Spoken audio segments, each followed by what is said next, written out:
action when you needed a goal, when you needed to change the game, and that is exactly what Mikel Arteta did, and here he is now reflecting on it with David Craig. Mikel, I said to Victor Gyökeres on the pitch, a match with many, many moments, but one moment is going to write all the headlines tomorrow. Young Max Daumann, 16 years, 73 days, now the youngest ever scorer in the Premier League. Just sum up, not just as a manager and a former player yourself, but also as a father. How special is that moment for a youngster at that tender age? Yeah, it was a great moment, especially the way the goal built up, and we had like 10-15 seconds to really enjoy actually what was about to happen, and it was magical. All the bench and all the players together, jumping off the crowd. It was a beautiful day. Can you remember being that age, and can you remember what those... No, nowhere near the level that he's at, obviously. It's not only the goal that he scored, I think he changed the game. Every time he got the ball, his speed of the game, he makes things happen, and it looked like we were more of a threat. So to do that at that age, in this context, with the pressure, the expectations, to win the game, it's just not normal, obviously. We're talking a lot about his age, but what about the maturity that he's showing? How do you rate that at this moment in time? But it's so organic for him, he does it, he doesn't feel the pressure, he goes there, he gets the ball, stops on the ball. It's natural for him, and that's the best thing, so make sure that he does what he feels, and when you have such a talent, I'm sure good things are going to happen. When you sent on Victor and Max, you could sense in the stadium, I'm sure you could, the tension was building. What was the instructions other than just go out and win me the game? That is at the moment. The same with Gavi. I think all the players that came in, again, the impact that the Finnish are having in the season is remarkable. Everybody is important, everybody is adding to the team. And yeah, there are moments that we have to be patient because with all the dominance and amount of short situation that we have when you don't score, the anxiety is building and you have to stay composed, be relentless in your desire to win the game and make something happen. And the team really had that spirit today. Everyone, as we know, will be talking about Max, but Victor was the other part of that, Joe. It's his 11th Premier League goal, 16 overall now for Arsenal. Do you sense he's really growing into that role that you brought him into now? Yes, and he does so many good things for the team, and today he's got a massive goal. You have to be in the right moment, in the right spot.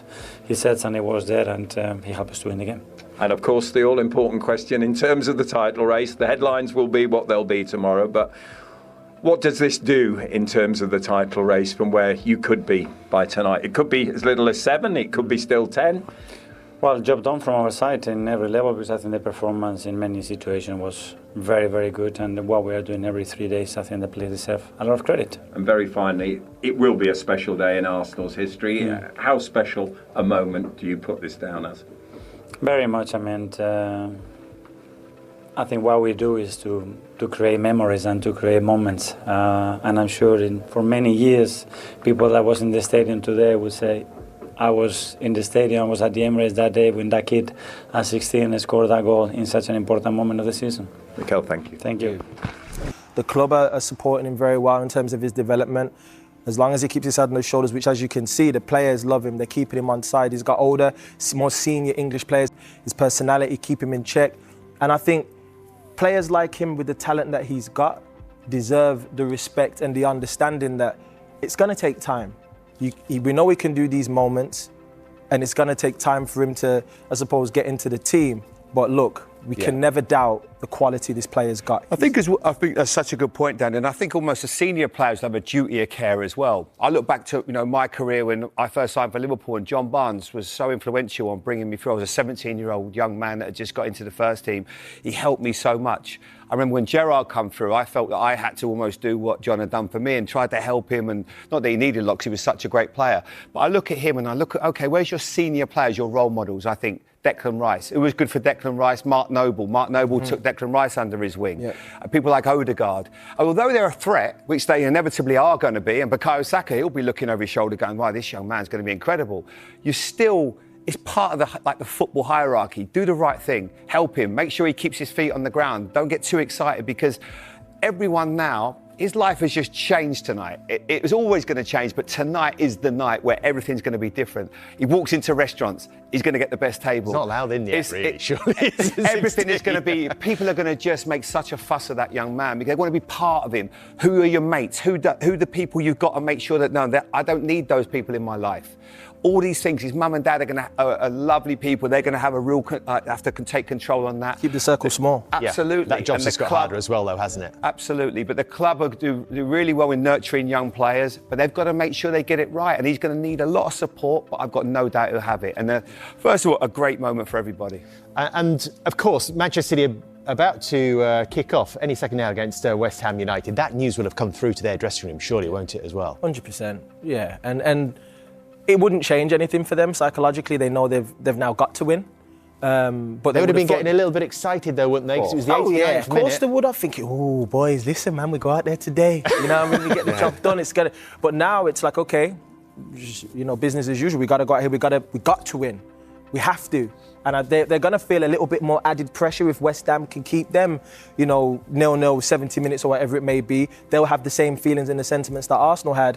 And then moments of magic at the end have to be the difference. Of course, it's in Arsenal's hands. So they should probably be our focus, first of all. And of course, they're still juggling 4 competitions. And it's Champions League this week. And then the crucial Carabao Cup final next weekend, and then after the international break they return with FA Cup action, and then we're into the serious business of the Premier League again at this point. 3 of the next 4 are at home: Bournemouth, Newcastle and Fulham, sandwiched with that fascinating game at the Etihad on April the 19th. Could that be significant that Arsenal have got 3 of their next 4 at home, given the atmosphere there this evening, given the joy and the euphoria that was around the place, maybe taking away a little bit of that tension in the process? Yeah, and no game's easy. We know that for a fact, right? But now that they've won that game today, I think it even elevates their belief even higher. Because this was a game that, again, the anticipation would have been a draw. Now they know, listen, boys, we can do this. We can have those moments of magic. Remember back in the days you watch Manchester United and you see last-minute goals and you think, oh, it's inevitable. You know, I wouldn't say I had that feeling with Arsenal even today. But when you see Max Diamond come on and you see him have a moment of magic, you go, you know what? They're showing that grit, they're showing that title-winning mentality. And you can't doubt them now. They can go all the way as long as they keep doing this. These are the nights that feel special. These are the nights that make champions. Do you know what? Who I think is going to deserve a medal at the end of this season? I think the Arsenal fans are going to deserve a medal because they have been put through the ringer at home, particularly, I think, Jamie, for a lot of this season as well. They haven't done it easily, have they? No, they haven't. That's the emotion of not winning a title, and they want it so badly. And people could say, oh, you have to stay. It's natural. You paid your money. You want this so badly. You know, you've not won it for many, many years. The Invincibles, the last time they won it. If you'd 22 said, years, yeah. If they'd have said at that time that you won't win a league for 22 years, no one would have believed you. But this is the case. And I think it's credit to what Mikel Arteta has done. You know, he's got them into this position right now. It's, I think this is the best out of all the others. This feels like it, because I just don't think Manchester City are as strong as what they have been previously. But they are going to make them work hard. There is no foregone conclusion just yet, but they are in a fantastic position. Yeah, in a few years' time, there'll probably be 400,000 people that would have witnessed that goal in that moment in the stadium. Yeah. Those celebrations, Daniel, did that tell us that Mikel Arteta and everybody knew that was more than just a goal? Yeah, and Arteta knew and knows what Everton are all about. Just look at how what it means to the players, though, and how happy they are for Max Diamond as well. But I think for the team, they knew how difficult it was today. They felt the pressure. They felt like this is a really, really difficult game. The manager would have told them what it's like to play against Everton, as well as them experiencing it over the years. And it was a tough match for them. Yeah. You know, it looked like it could have been a draw. It had a draw written all over it. And then a moment of maybe not madness, but, you know, a goal that was from a cross and a deflection, and then boom, you get it almost like a gift. But then this goal is a moment of magic, and it wasn't anticipated or expected. You don't see that. You don't see managers going over right. Well, I mean, they do. They rile up the fans and they get them on side and all of that stuff. But he's fuming the set piece, guys. He didn't score from one today. Yeah. But just keep an eye on Mikel Arteta here, because I think after all the sort of the excitement, the euphoria wears off, he's got something to say. It looked to me when I saw it live to a section of the fans here. Yeah, it's all right. That's the passion. But we've seen these celebrations before when they've not won the title as well. When they scored a late goal against. And so they've still got a long way to go. And you could see today, up until 74 minutes and Max came on, they were struggling. And they have to remember that. This is not going to be an easy season. Every game has been a struggle. Everton were great today. I thought first half, a couple of really good moments. If they'd have scored that first goal, Raya made an unbelievable save down this side here. That goes in, everything changes. But they have a little bit of luck and obviously a good substitutions. You're bringing on players at the right time, brave enough to bring on that young man, and obviously everything changes. He felt the nerves. You could sense that inside the stadium. And Martin, you know what would have come Arsenal's way had they not got the job done tonight. But it probably is if they do go and get the ultimate prize, a night they'll look back on, won't they, and say that was pivotal in this race. Do you know the thing about is the power that gives you now, the energy to win a game late like that, energises the crowd. You know, sometimes you look at it as well, the bigger picture in terms of Arteta's teams in the past, have they lacked a superstar? Well, there's one now in the making. This young kid, let me tell you, everyone been talking about him for a number of years, and he's just come in at the right time. It just gives everyone a lift. And then you look over your corner at Man City and you say, well, how are they feeling right now? That's 10 points, guys. It's a must-win game here tonight with still a lot of games and a lot of football to play. Yeah, and he was involved, Shay, wasn't he, in the Victor Gyökeres goal? Yeah, it was a huge moment, wasn't it? Because it looked for all, it was going to be a 0-0, 2 points drop for Arsenal at the top of the league, the pressure. But he gets it here from a throw, and I think the Everton players have to do better, but take nothing away from the quality of the ball. It's a brilliant, cross to the back post. They get a bit of luck with the deflection when it lands to Gyökeres in a sense, but I think the two Everton players have got to stop the cross. You're in the 89th minute, you work so hard away from home. Pickford then as well, you probably look at, but it's hard to look at a goal but not look at the positive. It's a great ball though, isn't it? It's teasing the goalkeeper. It's a brilliant ball, but he has to do better, the goalkeeper. He has to get that fist on it, he has to get it away from danger, Martin. They do get a bit of a break off the defender, but again, give credit to Gyökeres as well, because he's had some things that are a bit of stick. Jacob Bryan had Gyökeres in his pocket. Gyökeres just sort of drifted into that area, and it looks an easy goal, but if Bryan doesn't switch off, Gyökeres doesn't get in that position, he doesn't score. But I think it's the pressure that was released when that goal went in, and the young man though, the ball in was amazing. Yeah. Presence of mind. You're 16, you could be forgiven to being on the edge of it. Maybe that was just a perfect time to put him in, when it was like, okay, you go and do your stuff, just be free in your mind and whip that ball in. I mean, and the goalkeeper's gone, do you know what, I can take that. And it's just gone away from him. There's more in it than he expects. And that's a top goalkeeper, been magnificent this season. Earlier in the game, he's pulling off great saves. And then it just turns. It just turns on its head, and the whole Premier League then has a different look about it, and the whole night and the expectation for the rest of the season. And the next game now, Leverkusen, it's from game to game, competition to competition. And he keeps that momentum for Arsenal. Yeah, and look, Gyökeres has had stick, hasn't he? But he's got 16 goals, 11 in the Premier League for Arsenal, and they are important goals, match-winning goals, albeit Dalman added the icing on the cake. And what icing it was, Stu. I mean, incredible. 16 years, 73 days. He'll be doing his GCSE soon, won't he? And telling some stories to his friends at school. It's brilliant to see young players flourishing and coming on. The managers trust him to put him on a game that's a high-pressure game for Arsenal. He's come on the pitch, and I'll tell you what, it would have been easy for him. He made that goal look very easy, but his composure to just drag it inside, goal the way and slot it in the goal, as well as the cross, was absolutely brilliant by him, I've got to say. A lot of players would have panicked slightly here, potentially, and all of a sudden maybe played the pass at the wrong time. His feet were brilliant, and credit to him. 16 years old and rolled it in the back of the net like that. Fantastic. He heads it, doesn't he? I mean, you just look at the skill set here, OK? So he comes onto this quickly, assesses well, heads it down, and then it's like it's outside of the right foot, look there, and away from another defender, and then the wrist bit can just enjoy that. The header, Martin, as well, the pace he puts in the header, it's nearly like a pass to himself. He passes it himself with his head into a space that he can sprint into, and then, as the lad says, the composure on the edge of the box, he set the Everton defender down. He never looked like missing after that. Then it was a brilliant goal from him individually. And when you look, that's the difference between the sides at the top of the division and the sides just below. The bigger squads, substitutes come on the pitch. Both substitutes for Arsenal have scored goals today and had an impact in winning the two tales of two young players today in this game. One's going to be lauded, the other one's learnt a valuable lesson. Moment in the game when it swung in Arsenal's favour. Yeah. Where are they? There they are. Dalman coming on. Gyökeres onto the pitch as well. And That was the big difference, wasn't it? Yeah, and brave. I think you have to give the manager credit because you've got a young man. He did have other options. It was crying out for him. Gabriel Jesus, he didn't use tonight. Right, but this young man's been out for 3 months. He had a bad ankle injury, so Arsenal fans probably wondering where he was. But the impact when he came on was just sensational. That ball, yes, Jordan Pickford should do better, but it was a teasing cross. It comes in at a really difficult flight to stop. He just thinks, maybe can I get it? He gets his fingertips to it. Hits Nkapia, and they'll never find an easier goal than that, Dan. You would like those ones, wouldn't you? Oh, man, the joy that I would have felt if I was Gyökeres looking and seeing that ball just fall into my lap.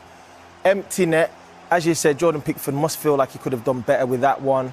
But for Gyökeres to position himself in between the posts, being aware, he's the only one who reacted. As you can see, the defenders didn't react. They thought the play was over. Gyökeres is the only one sniffing for a goal, and he deserves it. He did more in those 16 minutes in that wide area, plus obviously injury time, than what Bukayo Saka did on the right. It probably helped changing Bukayo into he came into that sort of number 10 role. Everton, of course, pushing for an equalising goal. Jordan Pickford comes up the pitch. There's nobody in the Everton net, but he makes it look so simple, this, Daniel. Talk us through this. I mean, I don't know if people quite understand how difficult it is to do what he's done. Like, to be able to head the ball down at speed. Look, the anticipation, the job on the edge of the box is to be reactive, to clear things. To be able to have that, the strength, get off. Now the dribbling on your weaker right foot, to be able to keep it so close to your body, checking your shoulder every time, making sure you got the time and the space. Fully deserved goal. This kid, what he's just done there, this young man. Footwork. Come on, man. The strength, the agility and the power. Jamie, what do you think about it, brother? Oh, mate. As I say, I've seen it. I've seen it. Anyone, if even look at some of his goals he scored in the Youth Cup against Manchester United at the Emirates last season, it's just unbelievable. The pace and the power that he possesses. Like you say, he can transfer that ball from right foot to left foot. And he's just so calm that he even pulls his shorts down there. Like, there is a swagger about this young man that I haven't seen with many footballers. I've seen some incredible, like I remember seeing Gerrard at 16, 17 and being blown away by his talent. But seeing this young guy progress and the talent that he possesses and coming on at 16 years of age and changing a Premier League game of this magnitude, because you have to put it into context. If they don't win today, Arsenal, this swings it massively back into Manchester City's favour. But he changed everything when he came on. If that was you, right, and you was going back into school on Monday, what would you be giving it? Me? I'd be giving it... No, I meant like... That's the vibe I'm coming. And you know what I will say, though? How difficult it is to come off the bench. We know what that is. To come into a game, the pace of the game, how difficult Everton made it for Arsenal. To be able to come on at that age and impact the game. Both goals came from him. You have to give the young man a wealth of credit because it is very, very difficult to be a game changer, and that's exactly what he was tonight. And I think you're exactly right, Daniel. And what I felt watching Arsenal today is I saw a lot of players, and I totally get it. I've been there. I've not won a title, but I know how to lose one. And their anxiety just comes on you, and it transmits from the fans to the players. And I'm seeing Mikel Arteta. He's like a cat on a hot tin roof. He's getting the anxiety's getting to him. This young man came on and was just sort of like, it's okay. I'm here. I'm going to take care of this. And that was the difference in the game. It was absolutely incredible how he kept his nerve and never let anything affect him. It was also all big. the others.